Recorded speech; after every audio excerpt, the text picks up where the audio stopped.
toutes et à tous et bienvenue sur Yachting Art. Un Yachting Art tourné lors du Nautique de Paris 2022. Je suis sur le stand de Mercury Marine et ce que je vous propose c'est d'aller à la rencontre de quelqu'un qui a travaillé 44 ans pour la marque Mercury. Cette personne, je vous propose de la rencontrer tout de suite, c'est Pascal Riboud.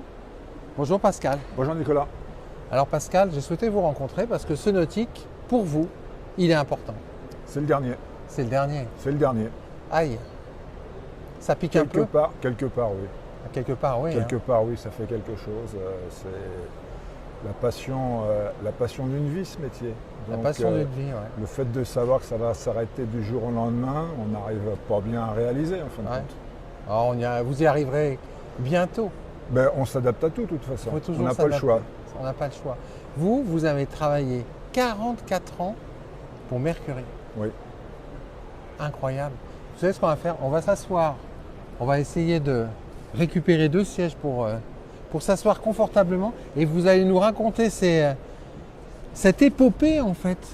Parce que 44 ans pour une marque, c'est 44 ans en nautisme. 44 ans dans le nautisme, oui. Mais il y a 44 ans, le nautisme, ce n'était pas du tout ce que l'on connaît aujourd'hui et ce que l'on vit aujourd'hui. Le nautisme reste aujourd'hui un métier artisanal, mais c'est un métier qui s'est terriblement industrialisé, que ce soit au niveau des moteurs ou de la fabrication des bateaux. Ouais. Par contre, c'est vrai que il y a plus de 40 ans en arrière, on était en quelque sorte, c'était des pionniers, c'était les balbutiements du métier, avec des moteurs, quelle que soit la marque, qui étaient des moteurs problématiques, qui étaient difficiles à réparer, qui n'étaient pas toujours très fiables. C'était pas le V12 qui est juste derrière nous. C'est pas le V12, et puis c'était pas, je dirais, la grosse évolution dans le nautisme, c'était l'arrivée de ce que je peux dire Monsieur électronique en quelque sorte. Ouais, ça a tout changé ça. Hein. Ça a révolutionné le métier, comme ça a révolutionné l'automobile en son temps. Alors vous Pascal, vous avez toujours eu une passion, c'est la mécanique. Depuis tout petit. Mais vous avez une super frustration à un moment donné, c'est une rencontre avec un professeur qui n'avait pas cette vision pour vous. Comme beaucoup de jeunes, je n'étais pas un cador à l'école. Et au moment d'arriver en seconde, il a fallu faire un choix, c'est-à-dire qu'on m'a orienté donc, vers une orientation professionnelle. Et j'ai voulu m'orienter, étant passionné de mécanique, faire un CAP de mécanique automobile. Ouais.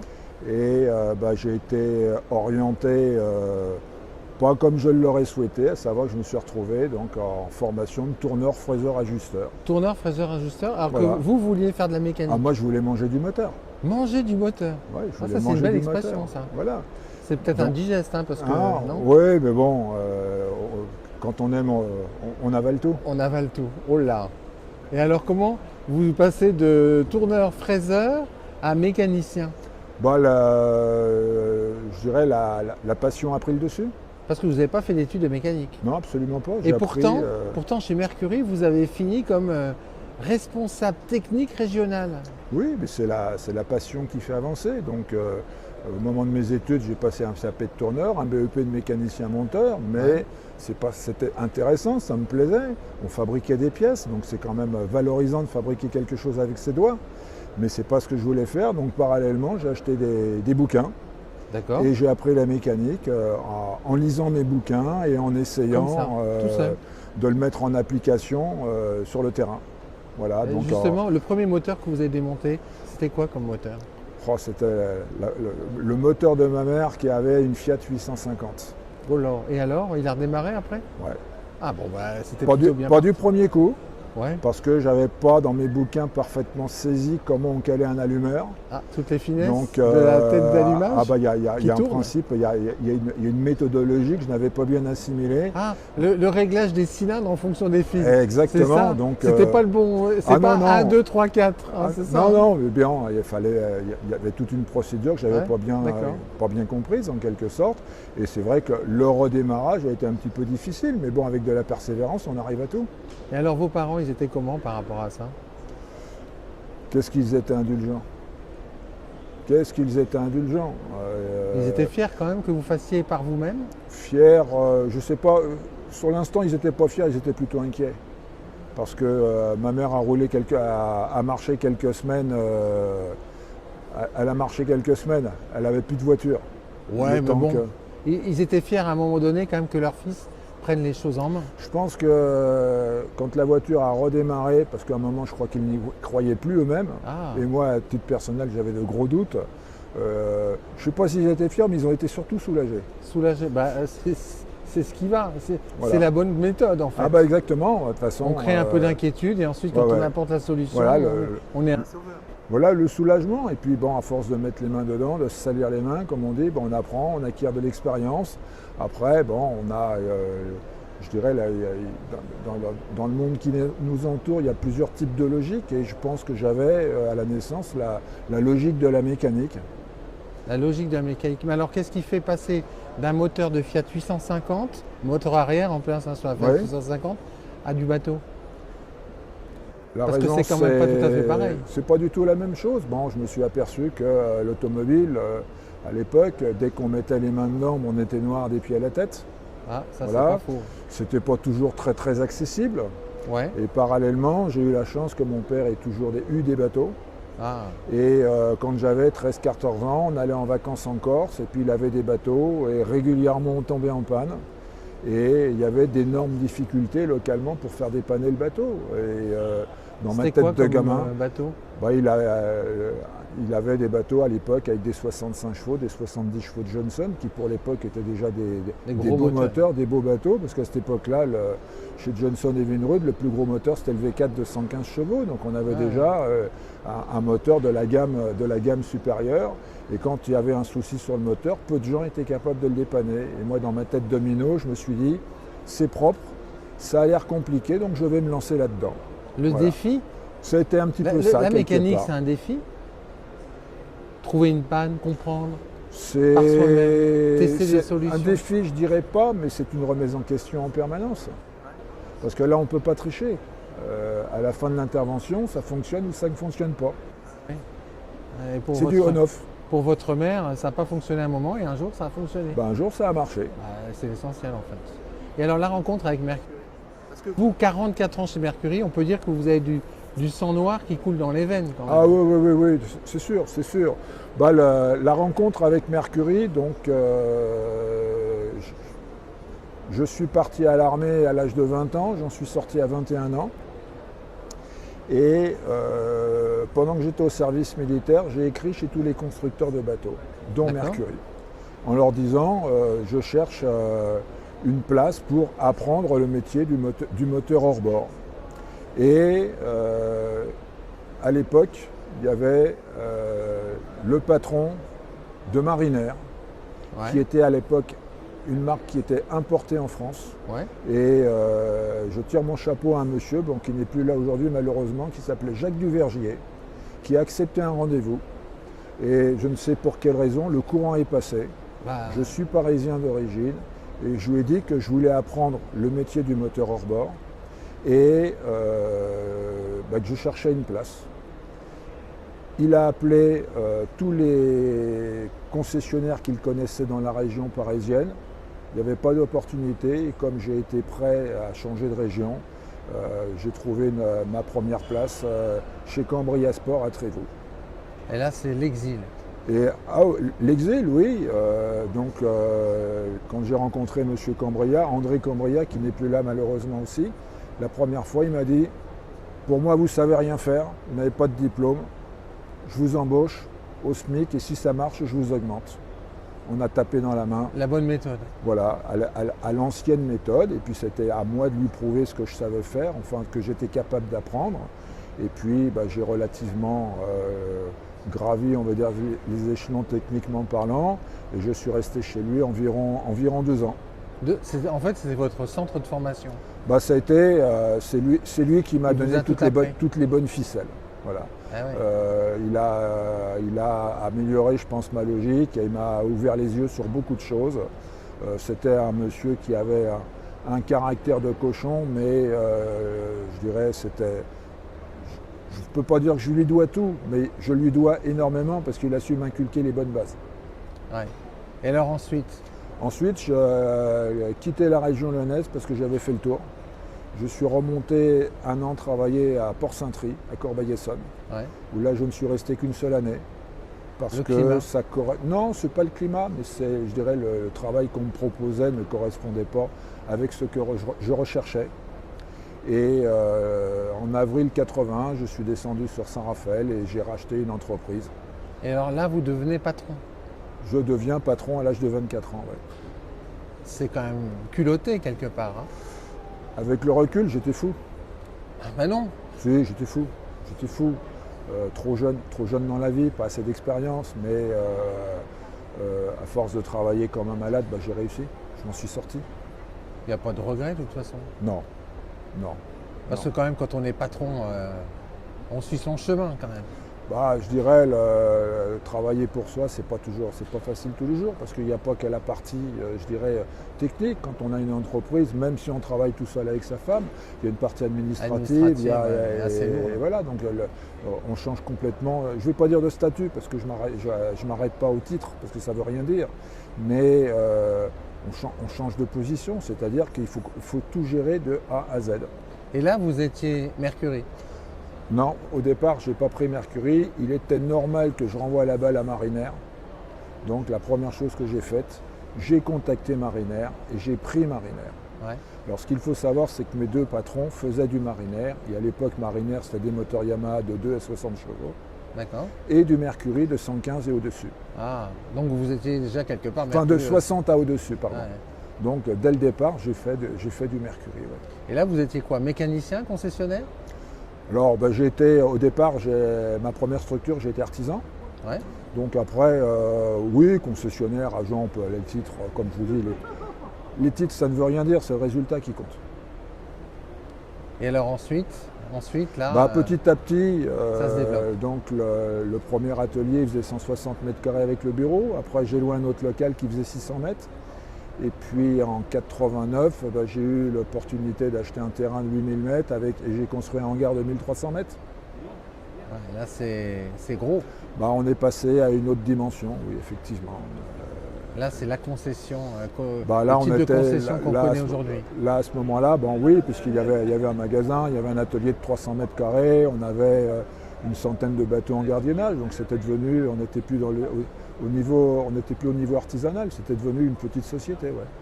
Et alors, vous avez décidé à un moment donné d'intégrer Mercury? En 1900, si ma mémoire est bonne, en 1900, donc j'étais marinaire. Ouais. Et en 1985, il y avait un chantier à Saint-Raphaël qui a fermé ses portes. Et donc la carte Mercury s'est libérée. Donc pendant 2 ans, me semble-t-il, j'étais et marinaire et Mercury. Et quand Mariner a été réintégré chez Mercury, la nouvelle équipe m'a demandé de choisir entre Mariner et Mercury.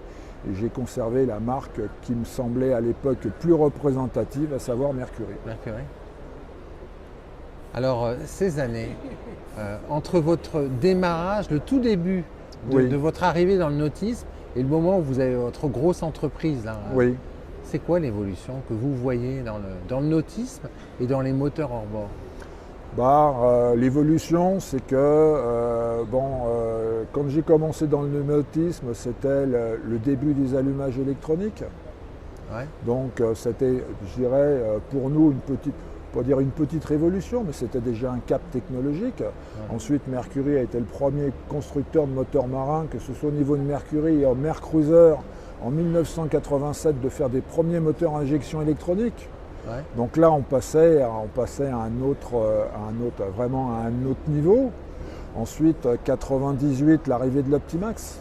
Donc l'Optimax chez Mercury, ça a été une révolution technologique parce que là, on quittait l'âge de pierre de la mécanique. On commençait à travailler avec des outils de diagnostic. C'était l'arrivée de l'ordinateur. Les valises. Les valises. Et donc, il a fallu apprendre.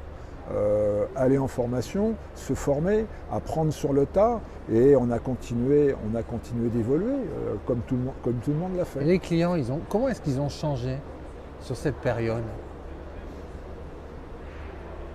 Je pense que les clients, ils se sont adaptés comme on s'adapte tous les jours. Aujourd'hui, dans l'automobile, on nous parle de voitures autonomes, ainsi de suite. Ça peut faire un petit peu peur. Mais en fin de compte, on suit le mouvement. Et on n'a pas le choix de suivre le mouvement. L'évolution, elle n'est pas uniquement au niveau du nautisme, elle n'est pas uniquement au niveau de l'automobile. Notre environnement évolue tous les jours, que ce soit au niveau d'une télé, de nos téléphones, de la domotique dans les maisons. Donc tous ensemble, quel que soit notre métier, on évolue vers la technologie. Et je dirais quelque part malgré soi, sans qu'on s'en aperçoive. Sans qu'on s'en aperçoive. Alors un jour, vous intégrez Mercury France. Alors, et là, c'est un gros changement quand même, parce que de patron, vous intégrez le distributeur, l'importateur. Comment dire, bon, j'ai passé des moments difficiles, à savoir que je travaillais avec mon épouse, et puis en 97, on a divorcé. Et le gros reproche qu'on a pu me faire, c'est que je travaillais de trop. Donc je peux comprendre qu'elle est plus lassée. Et puis un jour, je vais dire de déprime, j'avais dit au service technique Mercury, si un jour vous avez une place au service technique, j'en ai marre, vous me faites signe.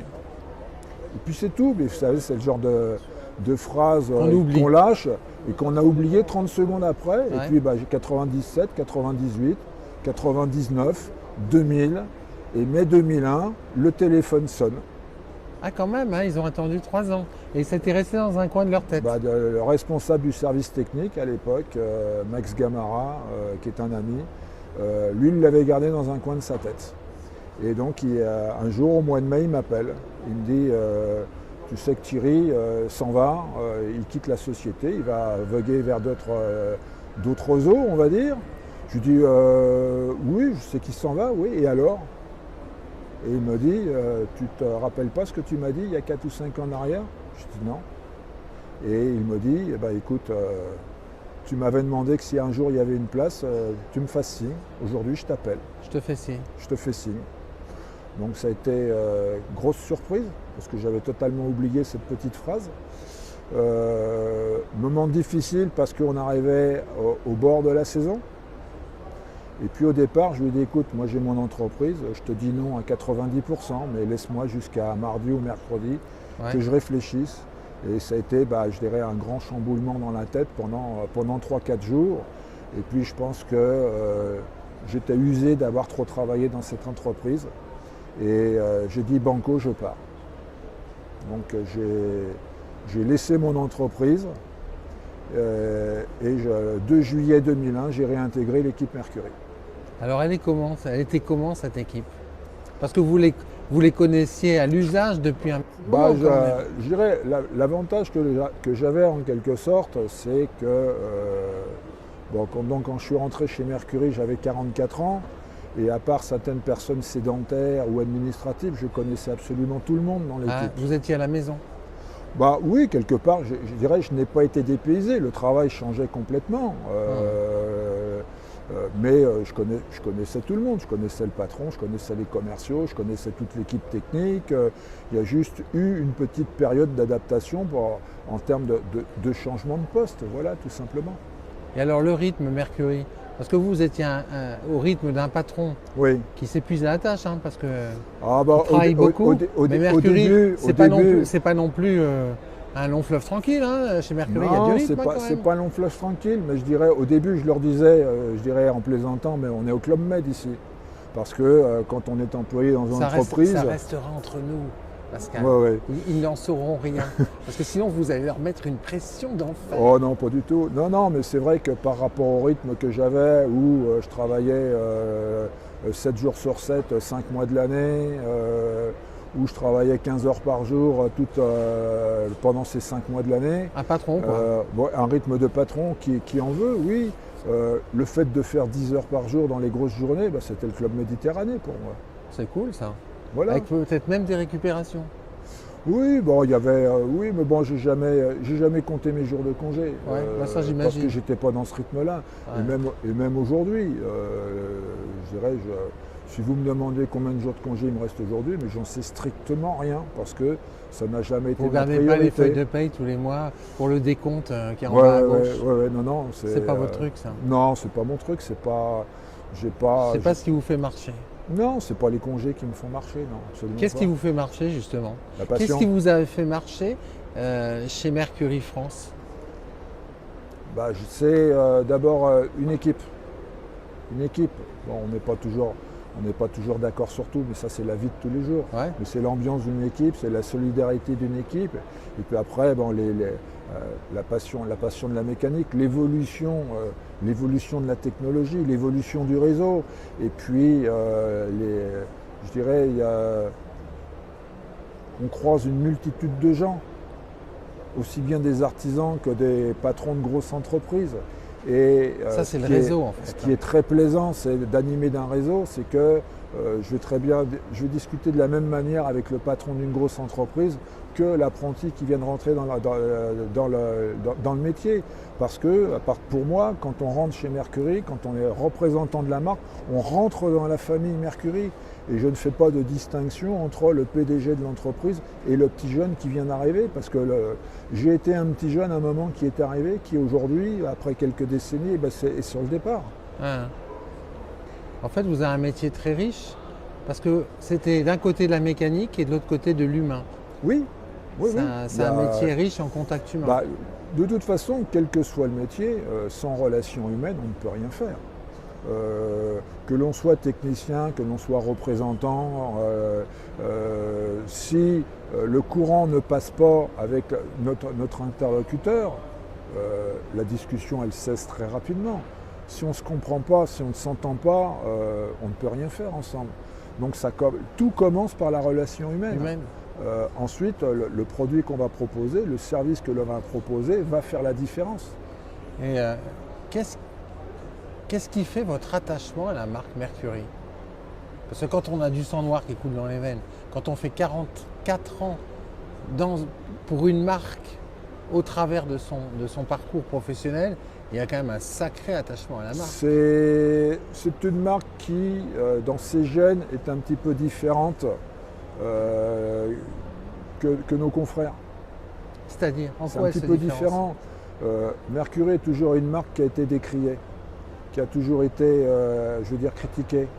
Pas forcément à juste titre, parce que nous n'avons pas été parfaits. C'est une marque qui dérange. Et c'est peut-être ce défi, justement, qui Pourquoi fait elle dérange?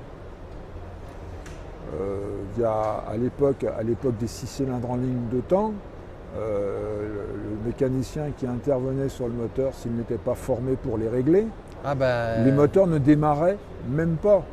Ouais, donc comme les gens ont des difficultés, de précision. C'était très pointu, c'était très, très précis, c'était des réglages très très fins avec des procédures bien spécifiques que n'avaient pas les autres moteurs.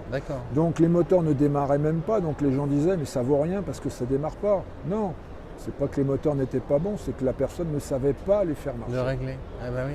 Voilà, donc ça a été une marque qui a toujours été, qui a très longtemps… Dans la perfection mécanique. Oui, mais c'est une marque qui a été, à qui on a mis beaucoup de bâtons dans les roues, je pense.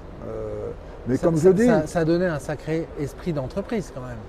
Bah ça permet, ça nous obligeait, nous, à l'époque, je dirais, de faire beaucoup plus d'efforts pour vendre un Mercury qu'un de nos confrères pour vendre un moteur d'une autre marque.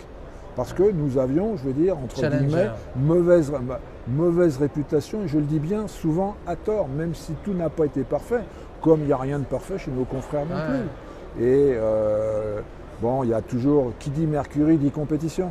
Il y a toujours le petit grain de folie compétition. Et c'est vrai que en rentrant chez Mercury France, j'ai eu la chance de faire des choses exceptionnelles avec la compétition, puisque j'ai fait tous les 24 heures de Rouen. Les dernières années, je faisais l'assistance des moteurs Mercury pour ceux qui le souhaitaient et les contrôles à l'arrivée de conformité. Je me suis occupé du championnat de France d'offshore pendant une dizaine d'années où j'ai mis des bateaux au point. Ça, c'est un rêve de mécanicien? C'est l'aboutissement. Voilà, c'est l'aboutissement, c'est-à-dire la recherche ultime de la performance. La performance ultime, on est loin de la Fiat 850. Ah, on est très loin de la Fiat 850, oui, effectivement. C'est une sacrée progression. C'est la progression, je dirais, de la technologie et puis la progression personnelle. On a tous, quel que soit notre métier, on a tous évolué avec les outils que l'on nous a donnés. Vous avez peut-être commencé à filmer avec des caméras Super 8. C'était gros ces premières caméras. Voilà, et aujourd'hui... Elles sont toutes petites. Maintenant, on a la miniaturisation, donc tous autant qu'on est, quel que soit le métier, il y a eu, je veux dire, ces 20 dernières années, il y a eu une explosion de l'avancée technologique.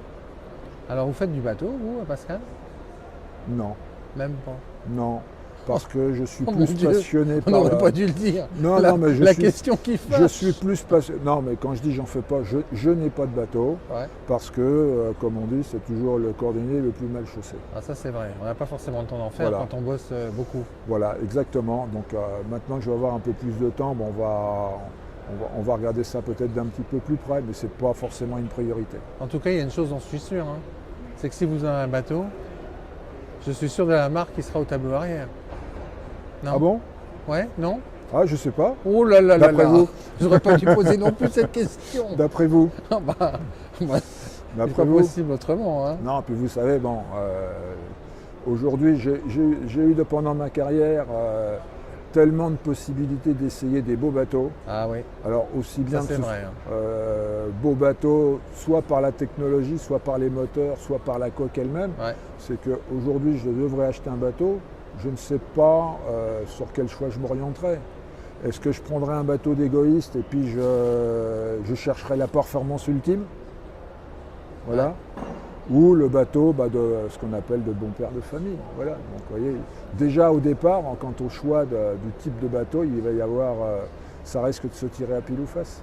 Le plus gros problème de mécanique auquel vous avez été confronté, celui qui vous a fait perdre beaucoup de cheveux là. Et donc vous vous souvenez toujours aujourd'hui avec un peu de... Il y en a... J'ai pas un exemple particulier. Pas un exemple non, parce qu'il y en a quand même eu pas mal. Ouais. Je veux dire, des fois j'ai trouvé des pannes sur des moteurs et aujourd'hui je me dis toujours, mais comment est-ce que j'ai pu être aussi fou pour aller penser à ça? Parce qu'en fait c'était en dehors de tous les cadres. Oui. De toutes les specs. Je vais vous donner un exemple qui peut paraître complètement idiot. Vous allumez la lumière chez vous, vous avez 6 ampoules qui doivent s'allumer. Il y en a une qui s'éteint, vous changez l'ampoule, ça ne fonctionne pas. Et pour faire marcher, il faut changer le fusible.